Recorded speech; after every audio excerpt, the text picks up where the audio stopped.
우리 고백하겠습니다. 하나님 우리를 기뻐하십니다. 축복하십니다. 정말 이 자리에 함께한 여러분 모두를 하나님이 너무나 기뻐하시고 축복하심을 믿고 나아가는 모두가 되시기를 주님의 이름으로 축원합니다. 며칠 전에 60대 후반의 목사님이 저에게 물어보시는 겁니다. 나 목사님 이러면서 대자는 한문이 어떻게 되나 그러시길래 큰 대자를 씁니다. 그랬더니 그러면 현자는 어질 현자를 쓰나 그러시더라고요. 보통 이제 이름에서 현자는 어질 현자를 많이 쓴대요. 그래서 아닙니다. 저는 나타낼 현자를 씁니다. 그랬더니 야 크게 나타내라. 우리 남목사님은 크게 될 발자고만 그러시더라고요. 아멘 하신 분들은 7대가 복을 받을 줄 믿습니다. 그러면서 그분이 하시는 말씀이 그분이 이제 대자 일자를 쓰시는데 본인도 대자가 큰 대자라는 거예요. 근데 자기가 이제 중고등학교 시절에 버스 타고 학교를 가는데 한 어르신이 지그시 자신의 명찰을 바라보시다가 옛날 교복에는 명찰 이름이 있었잖아요. 자네는 대자는 무슨 대자를 쓰고 일자는 무슨 일자를 쓰나 물어보시더래요. 그래서 큰 대자에 한일자를 씁니다. 그랬더니 원래 사람 이름에 한일자는 잘 안 쓴대요. 그분이 하시는 말씀이 큰 방에 혼자 있으니 인생이 외롭겠구만 그러셨다는 거예요. 그 순간 깜짝 놀랐대요. 아버님이 안 좋게 일찍 돌아가시고 엄마와 함께 단둘이 자라셨기 때문에 굉장히 외로웠었고 당시에도 굉장히 어려운 상황 가운데 계셨는데 그렇게 얘기하니까 깜짝 놀랐다는 거예요. 성경에 보면 하나님이 말씀으로 온 우주 만물을 창조하십니다. 그래서 하나님의 말씀에는 권능이 있어요. 근데 우리가 하나님 닮은 하나님의 자녀로 창조가 되었기 때문에 우리도 하나님을 닮아서 하나님보다는 못합니다만 우리의 입술에도 우리의 말에도 권능이 있어요. 그래서 자녀를 향하여 이 못나나 바보야 멍충아 그러면 정말 그렇게 되고요. 자녀가 좀 연약하고 부족해도 야 너는 뭘 해도 잘 될 인생이다. 축복하면 정말 그렇게 되어지는 것을 볼 수가 있습니다. 여러분 정말 여러분의 자녀가 좀 부족하고 연약해도 언제나 축복의 말을 선포하는 모두가 되시기를 주님의 이름으로 축원합니다. 근데 보니까 이제 자녀들한테는 또 축복의 말을 잘 하시는 분들이 있는데 남편한테는 축복의 말을 좀 안 하시는 분들이 많아요. 여러분 정말 남편한테도 좀 축복의 말을 좀 하시고요. 아내에게도 좀 축복의 말을 하시고요. 가족이 서로가 정말 축복의 말을 선포함으로 말미암아 하나님의 축복을 받아 누리는 모두가 되시기를 주님의 이름으로 축원합니다. 우리 10절 말씀 읽겠습니다. 하나님이 그에게 이르시되 내 이름이 야곱이지만은 내 이름을 다시는 야곱이라 부르지 않겠고 이스라엘이 내 이름이 되리라 하시고 그가 그의 이름을 이스라엘이라 부르시고. 야곱이라는 이름의 뜻이 무엇입니까? 원래 발 뒤꿈치를 잡은 자라는 뜻인데 이 말이 이제 관용어예요. 관용어. 사기꾼, 남을 속이는 자, 도둑놈이라고 하는 뜻입니다. 정말 야곱이 이름값을 하는 인생이었죠. 형 에서를 속이고 아버지를 속이고 지난 시간에는 누구까지 속였어요? 하나님까지 속였잖아요. 야곱이 이제 형 에서의 칼날을 피해서 외삼촌 라반의 집으로 도망을 칠 때 광야에서 길을 잃고 헤매다가 베델이라는 곳에서 노숙을 하게 되지 않습니까? 돌베개를 베고 노숙을 하게 되는데 정말 늑대가 울부짖는 거두컴컴한 광야 한가운데에서 하나님을 만나잖아요. 그래서 야곱이 하나님께 서원, 약속을 합니다. 내가 무사히 평안하게 돌아오게 하신다면 첫 번째로 하나님이 나의 하나님이 되실 것이요. 그러니까 아버지의 하나님이 아니라 어머니의 하나님이 아니라 나의 하나님으로 섬길 것을 약속을 해요. 두 번째는 이제 깨어서 베고 잤던 돌을 세워서 자신이 갖고 있던 상비약, 감람류, 올리브유를 붓고 제단을 쌓았는데 자신이 돌아오게 될 때는 제대로 제대로 큼지막하게 하나님을 예배하는 제단을 쌓겠습니다. 그리고 내가 지금 빈털터리 신세로 도망치는데 정말 무엇이든지 물질을 좀 주신다면 내가 새로 쌓은 제단 앞에서 제단 위에다가 내게 주신 모든 것 중에 10분의 1을 11조로 드리겠습니다. 서원을 해요. 근데 정말 하나님의 놀라운 축복 가운데 무사히 돌아오게 되었고 형 에서의 용서까지 받게 되었는데 어떻게 합니까? 약속의 땅, 서원의 땅, 베델로 가지 않고 베델과 먼 세겜 땅에 가서 살게 됩니다. 그리고 서원을 지키지 않아요. 야곱이 하나님을 떠나서 서원을 지키지 않는 삶을 살고 있었기 때문에 하나님의 지키심과 보호하심도 그를 떠남으로 말미암아 야곱의 가정이 큰 환난을 경험하게 되잖아요. 큰 환난 가운데 회개하고 베델로 돌아오는 장면이 지난 시간과 오늘의 말씀이에요. 근데 돌아올 때 세겜에서 뭘 다 버리고 돌아왔다고 말씀드렸죠? 우상. 그러니까 정말 내가 평안히 무사히 돌아오게만 하신다면 하나님이 나의 하나님이 되실 것입니다 해놓고 온갖 우상 딴지를 섬기고 있었던 인생이 야곱이었던 거예요. 그러니까 야곱이 형 에서만 속인 것이 아니라 아버지 이삭만 속인 것이 아니라 누구도 속인 인생이었습니까? 하나님마저도 속이는 인생이 바로 야곱이었다는 거예요. 근데 하나님이 야곱에게 뭐라고 말씀하십니까? 우상을 버리고 서원을 지키기 위해서 베델로 향하는 야곱에게 뭐라고 하십니까? 우리 10절 말씀 다시 읽겠습니다. 하나님이 그에게 이르시되 내 이름이 야곱이지만은 내 이름을 다시는 야곱이라 부르지 않겠고 이스라엘이 내 이름이 되리라 하시고 그가 그의 이름을 이스라엘이라 부르시고.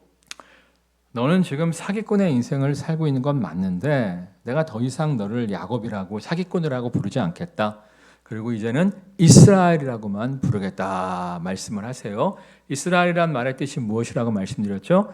하나님의 다스리심을 원합니다. 하나님의 통치를 원합니다. 이런 뜻이라고 말씀을 드렸어요. 이스라엘 사람, 이스라엘인 하면 어떤 사람이에요? 하나님의 통치를 원하는 사람, 하나님의 다스리심을 원하는 사람이라고 말씀을 드렸습니다.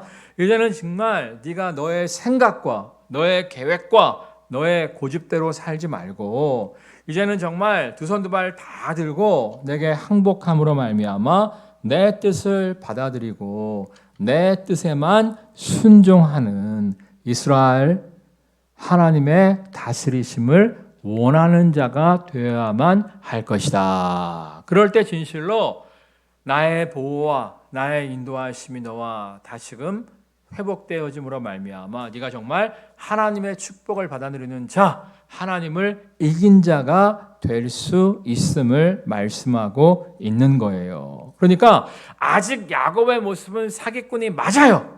그런데 이제는 너희가 더 이상은 사기꾼의 삶을 살지 말고 하나님의 다스리심에만 순종하는 하나님의 통치에만 순종함으로 말미암아 하나님의 축복을 받아 누리는 이스라엘이 되어야 한다. 이렇게 말씀하고 있는 거예요. 예수님도 비슷한 말씀을 하시지 않습니까?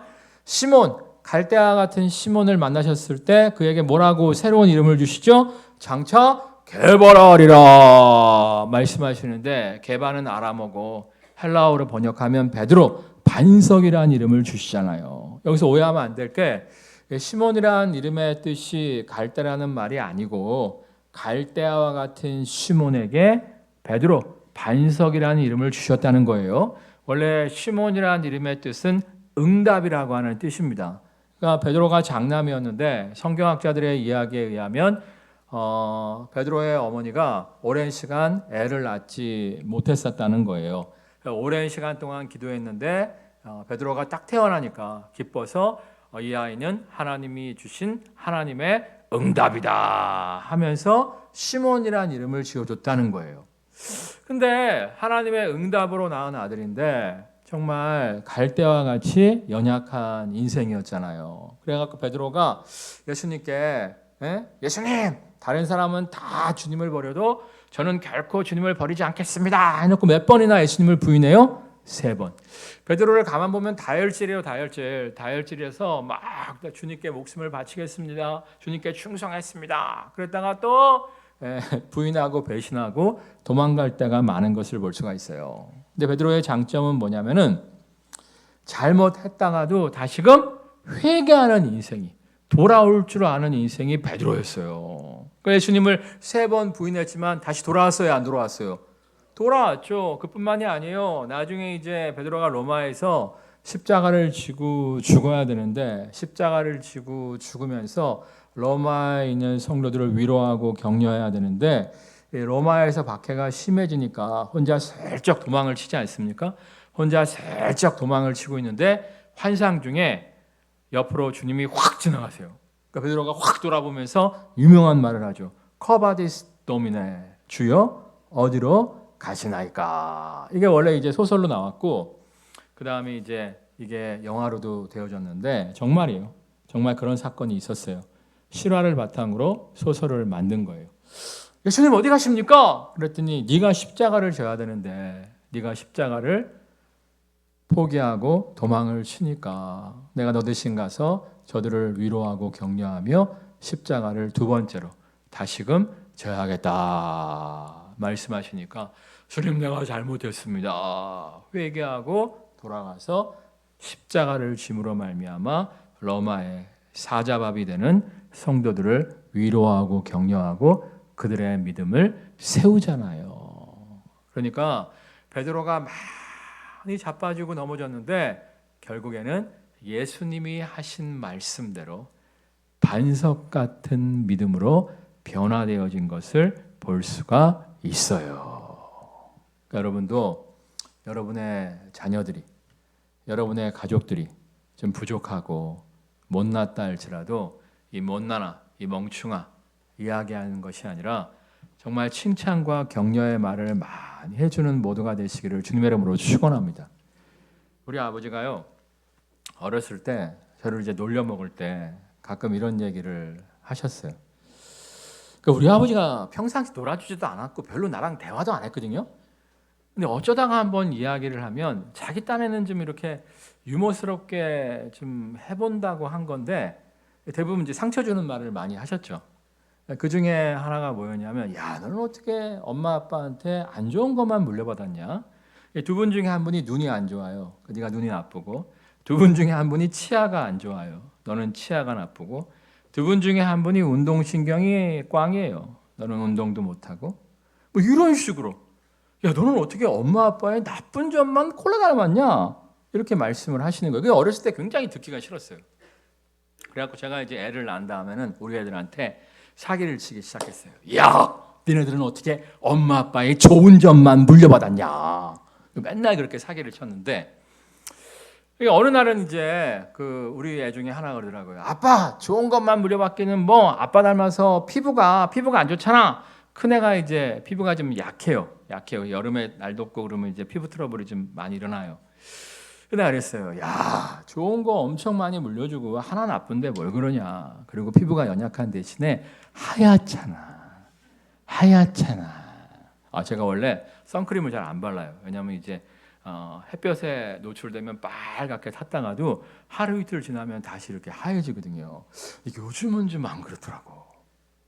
요즘은 햇볕이 더 세진 건지 나이가 들어서 그런 건지 그래서 이제는 선크림을 바를까 고민 중에 있어요. 하여튼 내가 이제 큰애한테 야, 피부가 연약한 대신에 하얗잖아 했더니 그건 그래 또 그러더라고요. 그러니까 여러분, 우리가 어떻게 자녀한테 다 좋은 것만 물려줄 수 있겠어요? 나쁜 것도 물려줬죠. 나쁜 걸 자꾸 강조하지 마시고 좋은 거 물려준 거 그걸 좀 강조하시기를 주님의 이름으로 축원합니다.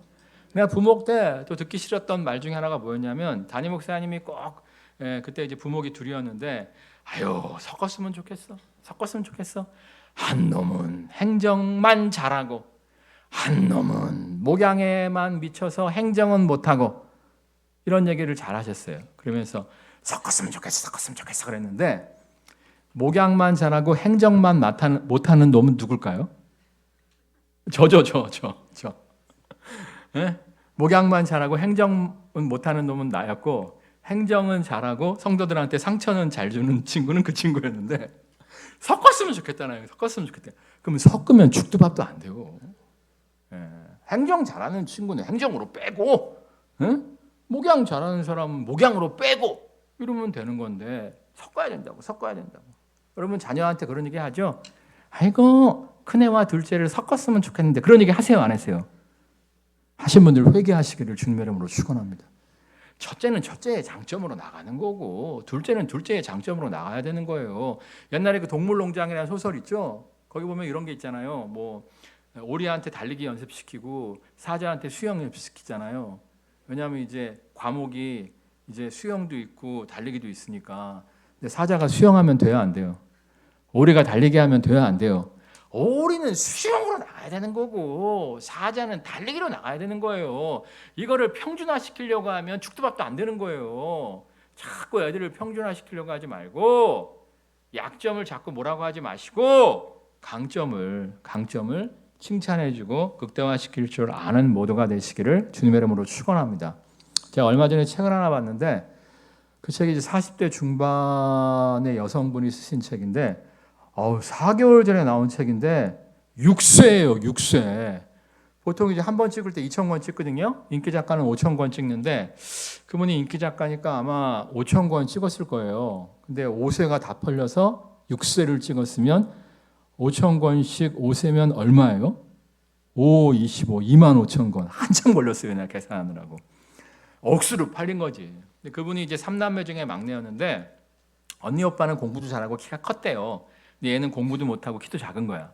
그러니까 항상 주변 사람들이 놀렸다는 거야. 너는 같은 엄마 아빠 밑에서 같은 밥 먹고 컸는데 공부도 못하고 키도 잘하다가 말았냐. 이렇게 맨날 조롱을 했다는 거예요. 그럴 때마다 그냥 웃어넘기고 방으로 도망치고 막 이랬었는데, 아버지는 달랐다는 거예요. 아빠는 달랐다는 거예요. 야! 그런 얘기 하지 마. 얘는 공부 잘하는 언니 오빠보다 책을 많이 읽어. 얘는 독서광이야.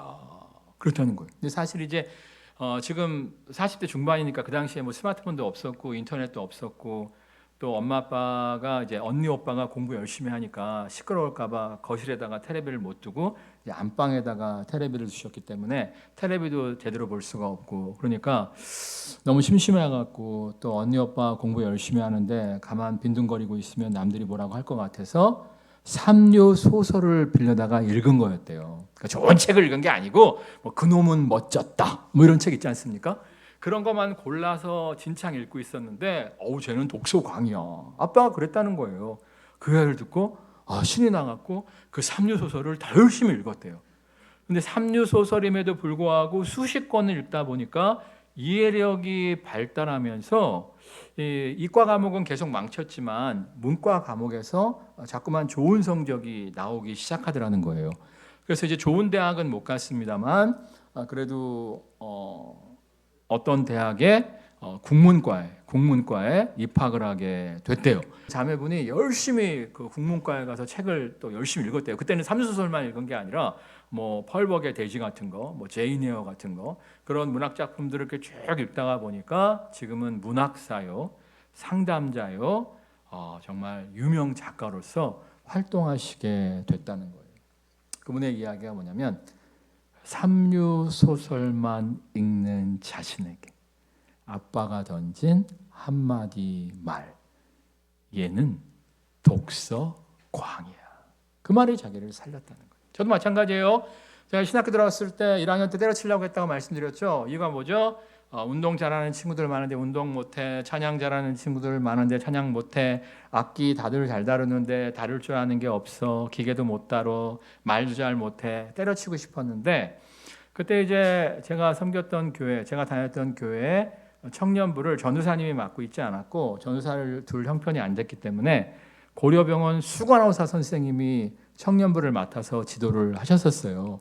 그때는 나이가 굉장히 많아 보이는데 지금 생각해보면 10살 차이밖에 안 나더라고요. 지금의 강북 삼성병원, 거기 수간호사 선생님이 우리 청년부를 맡아서 가르치셨는데, 그러니까 그 누님이죠. 지금 생각해보면 누님이 우리 맛있는 거 많이 사줬어요. 수간호사 월급 받아갖고 우리 맛있는 거 많이 사주셨는데, 그분이 어느 날 내가 이제 때려치려고 하니까 그런 얘기를 하는 거예요. 야, 대현아, 우리 병원에 연대 출신, 고대 출신, 서울대 출신, 인턴 레지던트 많은데 걔네들은 사람에 대한 사랑이 없어. 사람에 대한 사랑이 없어. 너는 사람에 대한 사랑이 있잖아. 나 이 얘기 들은 게 30년이 넘었거든요. 근데 그게 나한테 용기를 줬어요. 야, 의사가 사람 살리는 직업인데 걔네들은 사람에 대한 사랑이 없어. 너는 사람에 대한 사랑이 있잖아.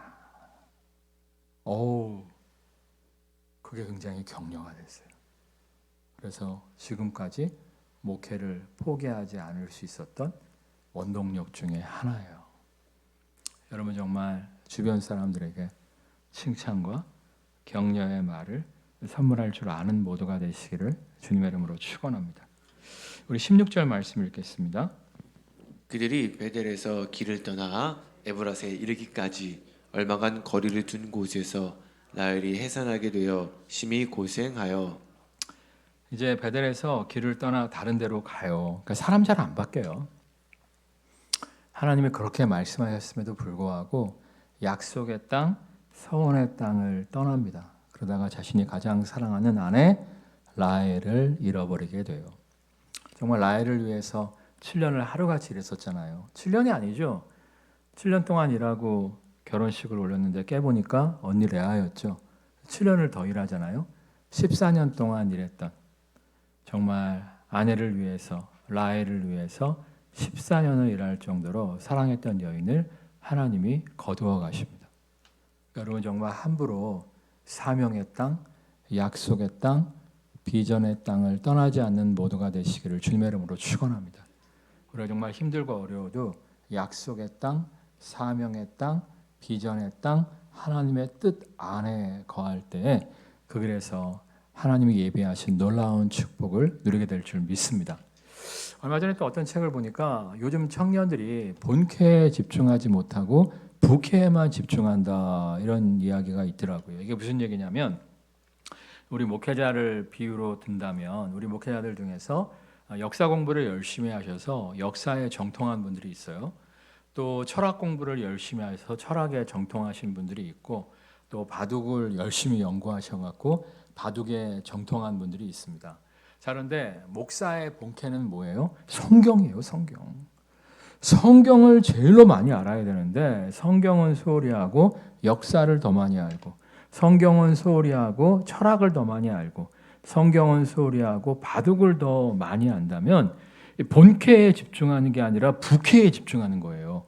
저도 책 많이 봅니다. 책 많이 봅니다만 성경을 좀 더 잘 이해하고 성경을 좀 더 잘 설명하기 위해서 이런저런 책을 보는 거지 저의 본캐는 뭐예요? 성경이란 말이에요. 성경. 근데 요즘 청년들이 자기 본캐에는 집중하지 아니하고 부캐에 집중한대. 그러니까 직장에 출근하자마자 빨리 퇴근해서 필라테스 하러 가야지. 빨리 퇴근해서 헬스하러 가야지. 제가 뭐 필라테스나 헬스가 나쁘다는 건 아니에요. 근데 필라테스나 헬스는 취미생활에 불과해요. 본캐가 아니란 말이야. 본캐. 근데 본캐는 소홀히 하고 취미생활을 본캐처럼 하는 친구들이 많다는 거예요. 저번에 제가 어떤 인터뷰를 좀 보았는데 어떤 자매가 이제 기업에 입사하게 됐대요. 입사를 딱 했더니 뭐 영어도 잘하고 뭐 그런 친구인데 영어는 필요 없고 엑셀만 하루 종일 시키더라는 거예요. 엑셀 대부분 아시죠? 컴퓨터 프로그램이에요. 엑셀만 하루 종일 시키더라는 거야. 근데 다른 분들은 선배가 짜놓은 그 엑셀을 복사해 갖고 와갖고 덧붙이고 끝이라는 거예요. 근데 이 자매는 이왕 하루 종일 엑셀을 갖고 씨름할 거 정말 엑셀을 제대로 연구해 갖고 엑셀의 전문가가 돼보자 하고 생각하고 정말 엑셀을 열심히 연구했다는 거예요. 열심히 엑셀을 연구해 갖고 정말 그냥 선배들의 짜놓은 프로그램을 복사해서 쓰는 것이 아니라 자기가 이렇게 엑셀을 짜갖고 정말 창조적으로 보고서를 만들기 시작했대요. 그랬더니 나중에 회장님까지도 자기 보고서를 받아보게 되었고 나중에는 이 사원들한테 다른 사원들한테 엑셀을 교육시키라고 하더라는 거예요. 그래서 지금은 30대 중반 여성인데 퇴사하고 엑셀 1타 강사를 하고 있는데 연봉이 10억이 넘는데요. 놀라는 사람이 별로 없지? 10억은 돈이 아니구나. 여러분에게 10억이 돈이 아니게 될 줄 믿습니다. 근데 어쨌거나 하여튼 연봉 10억을 받는 1타 강사가 됐다는 거예요. 그러니까 남들은 그냥 지겨운 엑셀 하고 빨리 퇴근해 갖고 곱창이나 먹으러 갈 때 이 자매는 정말 본캐에 집중을 했더니 정말 그 본캐가 자신을 지금의 1타 강사로 만들어 줄 수 있었다는 거예요. 여러분 정말 본캐, 여러분의 사명, 비전, 하나님의 뜻에 집중할 줄 아는 모두가 되시기를 주님의 이름으로 축원합니다. 우리 18절 말씀 읽겠습니다. 그가 죽게 되어 그의 혼이 떠나려 할 때에 아들의 이름을 베논이라 불렀으나 그의 아버지는 그를 베냐민이라 불렀더라. 이 라헬이 좀 안타까워요. 죽으면서 그 현상을 이제 갓 태어난 아이가 계모들 손에 자랄 거 아닙니까? 그 아이의 그 현상을 정확하게 이름을 져줘요. 베노니는 슬픔의 아들이라는 뜻이에요. 정말 이 아이의 상황을 정말 정확하게 말해주고 있는 것이죠. 근데 우리는요 현실을 얘기하는 사람이 아니에요. 우리는 지금의 상황을 말하는 사람들이 아니에요. 우리는 지금의 현실이 어두워도 하나님의 약속의 말씀을 선포하는 사람이에요. 아멘. 그래서 야곱이 이때는 정신을 좀 차렸어요. 그래서 어떻게 합니까? 18절 말씀을 읽겠습니다.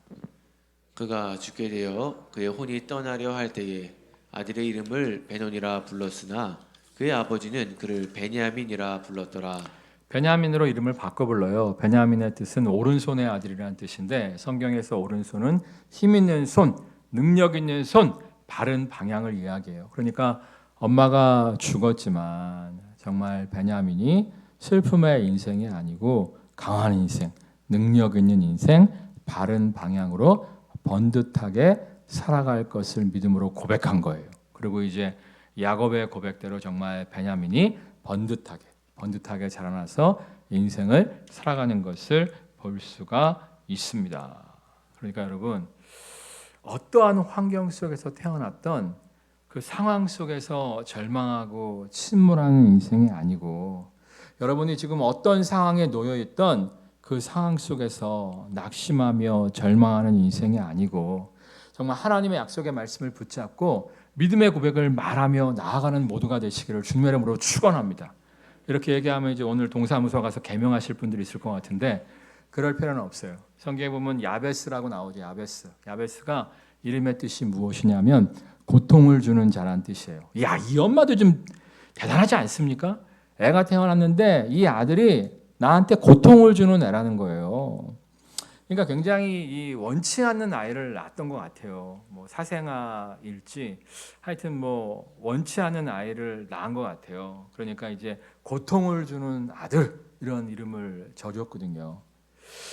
근데 이제 뭐 옆에 아버지도 없었고 친척들도 없었는지 이름을 바꿔주는 이가 아무도 없었어요. 그 야베스는 평생 고통을 주는 아들이라는 이름을 갖고 인생을 살아가게 됩니다. 근데 야베스가 하나님을 만났어요. 야베스가 하나님께 기도해요. 원컨대 주께서 내게 복의 복을 더하사 나의 지경을 넓히시며 주의 손으로 나를 도우사 모든 환난을 벗어나 근심이 없게 하여 주옵소서. 기도할 때 하나님께서 야베스가 구하는 것에 응답하심으로 말미암아 야베스가 그의 모든 형제들보다 존귀한 자가 되었더라 말씀하고 있어요. 제가 사실 이 약속의 말씀을 정말 20대 초반에 붙잡고 너무 많이 기도했어요. 왜냐하면 사실 저는 굉장히 어렸을 때부터 이렇게 좋지 않은 덕담을 많이 듣고 살았습니다. 제가 초등학교 입학했을 때 제 친구가 둘이 있었는데 걔네들은 한글을 띄고 들어갔어요. 저만 못 띄고 들어갔습니다. 근데 지금 생각해 보면 걔네들이 다 한 명은 서울대 법대, 하나는 서울대 공대 갔거든요. 걔네가 머리가 좋은 놈들이었어. 나는 이제 원래 고등학교 때 IQ 검사해 보니까 IQ가 좀 낮더라고. 그러니까 이제 부모님 잘못인데 근데 우리 할아버지가 나한테 뭐라 그랬냐면은 쟤는 공부는 텄다.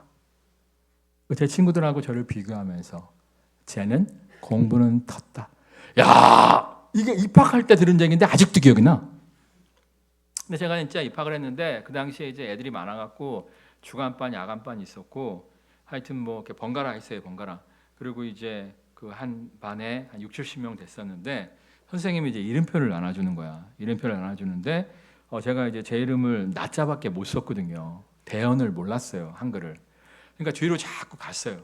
뒤로 자꾸 갔어요.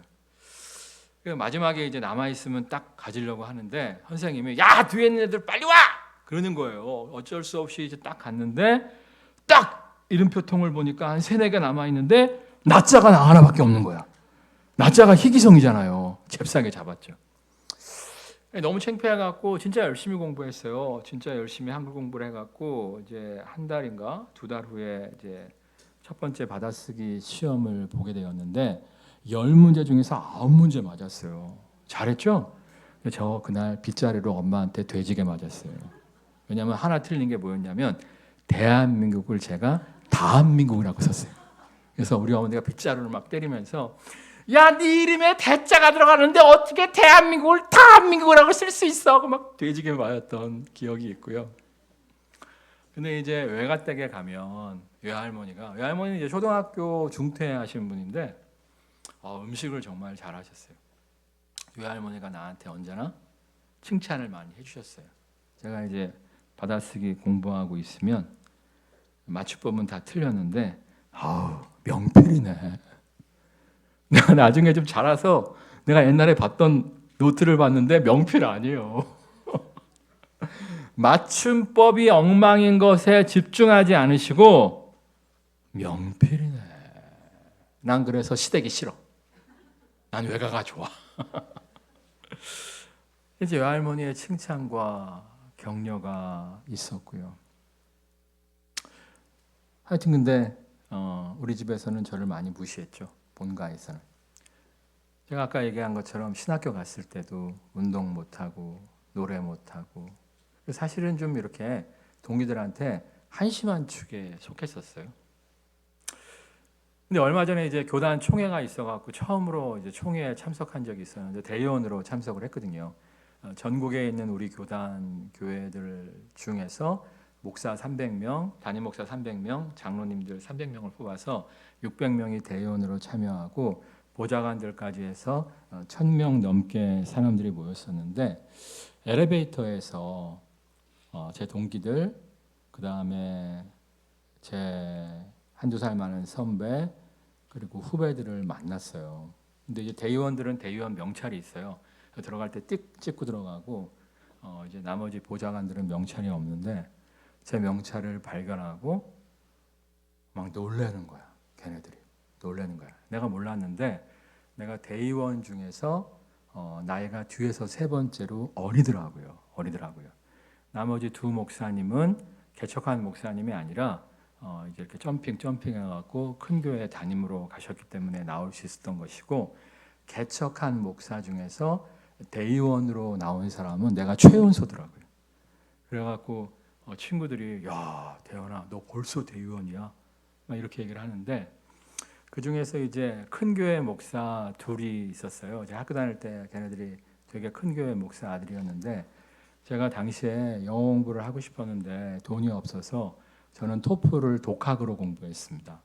근데 걔네들은 아침마다 종로에 있는 파고다학원에 가서 영어 공부를 하고 그 다음에 던킨 도너츠에 아메리카노를 먹고 이제 학교에 왔어요. 그래서 이제 대현아, 너 던킨 도너츠가 뭔지 알아?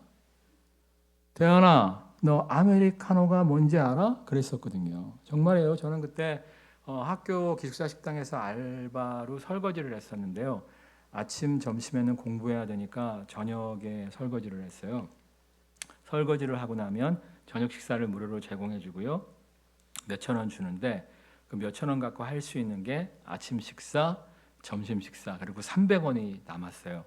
그러면 이제 도서관의 자판기가 100원이었거든요. 하나 빼먹고 나머지 200원으로 옆에 뽑아주는 것이 저의 인생의 낙이었거든요. 그때 진짜 그냥 많이 부러워했어요. 다른 게 부러웠던 게 아니라 그 종로에 있는 파고다학원을 다닐 수 있다는 게 너무 부러웠고요. 그 다음에 던킨 도너츠가 과연 무슨 맛일까? 근데 걔네들이 저를 만나갖고 저를 이렇게 부러워하는 모습을 보여주는데, 야, 역전하시는 하나님 나를 정말 존귀케 하심을 감사드립니다. 그랬는데 더 이상은 대의원 안 나갈 거예요. 왜냐하면 시기 질투하는 사람이 너무 많아서 안 나갈 건데, 계명하실 필요는 없고요. 이 약속의 말씀을 붙잡으세요. 지금 여러분이 어떤 상황 가운데 있다 할지라도 하나님께서 그 환난에서 건져내시고 여러분의 지경을 넓히시고 여러분을 그 어떤 형제들보다 존귀한 인생으로 바꾸어 주실 줄 믿습니다. 찬양하겠습니다.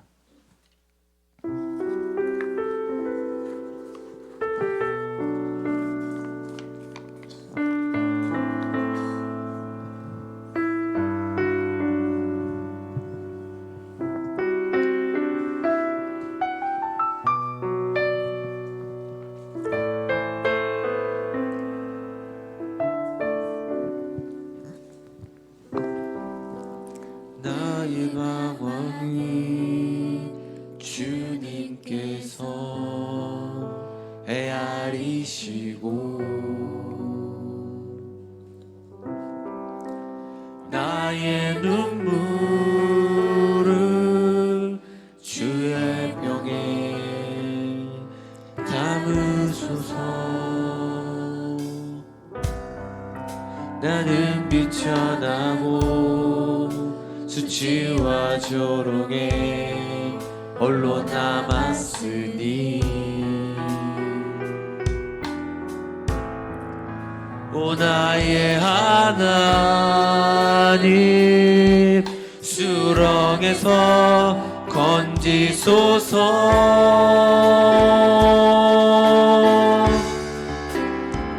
그때에 나는 새 노래를 지어 하나님의 이름을 찬양하리. 가난하고 갇힌 자들의 소리를 들으시는 구원의 하나님을 높이리. 하늘아 땅아 주님을 찬양하라. 그 한결같은 사랑 구원의 은혜를 긍휼의 하나님 주님만 기다립니다. 주 얼굴을 보이소서. 그때에 나는 새 노래를 지어 하나님의 이름을 찬양하리. 가난하고 갇힌 자들의 소리를 들으시는 구원의 하나님을 높이리. 하늘아 땅아 주님을 찬양하라. 그 한결같은 사랑 구원의 은혜를 긍휼의 하나님 주님만 기다립니다. 주 얼굴을 보이소서. 긍휼의 하나님 주님만 기다립니다. 주 얼굴을 보이소서. 절망의 상황 속에서, 낙심의 상황 속에서 포기하고 도망치는 인생이 아니요, 그 자리에서 하나님의 회복을 신뢰하며 약속의 말씀을 붙잡고 일어서는 인생이 되어지게 하여 주옵소서. 아까 대자 일자를 쓰시는 목사님에게 평생 외로운 팔자군요 라고 말했던 어르신은 알고 보니까 그 군에서 제일 유명한 점쟁이였답니다. 근데 그 목사님이 예수님을 만났어요. 그리고 인생이 바뀌었습니다. 그분이 정말 우리 교단에서 총동문회장을 지낼 정도로, 총동문회장은 정말 선배 후배가 밀어주고 끌어주지 않으면 절대 될 수가 없어요. 너무나 많은 친구들 속에서 또 자녀들과 손주들의 재롱 속에서 행복한 인생을 살아가고 계십니다. 우리의 인생은 바뀌어질 수 있습니다. 정말 우리를 회복시키시는 하나님만을 신뢰하며 나아감으로 말미암아 베노니의 인생을 베냐민으로 만드시는 하나님, 고통을 주는 자를 존귀한 자로 바꾸시는 하나님을 만나게 하여 주옵소서. 합심해서 기도하겠습니다. 하늘과 사랑과 내가 충만한 하나님, 절망과 낙심 가운데 주저하는 것이 아니라 아버지 신실하신 주님, 역전의 하나님을 신뢰하며 나아가게 하시옵소서. 우리의 문제에 집중하며 우리의 상황 가운데 낙심하고 무너지는 인생이 아니라 바다 위를 걷게 하시는 주님, 우리의 작은 신임에도 응답하시는 신실하신 하나님, 나를 나보다 더 잘하시는 놀라우신 주님의 역전의 하나님을 경험하며 믿음으로 선포하며 나아가게 해주시옵소서. 믿음으로 신뢰하며 나아가게 해주시옵소서. 불가능한 일을 가능케 하시는 주님, 약한 자를 강하게 하시고 가난한 자를 부유케 하시는 신실하신 놀라우시고 역전의 하나님을 신뢰하며 나아갈 때에 우리의 삶 가운데 아버지의 놀라운 은혜를 베냐민으로 바꾸신 역전의 주님을 우리 모두에게 해주시옵소서. 우리가 나의 연약함을 바라보면서 나의 어려운 상황을 바라보면서 절망하거나 도망치는 어리석은 인생이 아니요, 정말 회복의 하나님을 신뢰하며 믿음으로 나아가는 모두가 되어지게 하여 주옵소서. 이를 통하여 슬픔의 아들을 오른손의 아들로 바꾸어 주시는 주님, 고통을 주는 자를 존귀한 자로 바꾸어 주시는 그 하나님의 놀라운 능력을 누리며 기뻐하며 찬양하는 모두가 되게 하여 주옵소서. 예수 그리스도의 이름으로 기도드립니다. 아멘. 우리 한번 고백하겠습니다. 야베스의 복을 누립시다. 정말 여러분이 어떠한 인생으로 살아가고 계시던지 야베스처럼 모든 형제들보다 존귀한 인생 누리게 될 줄 믿습니다.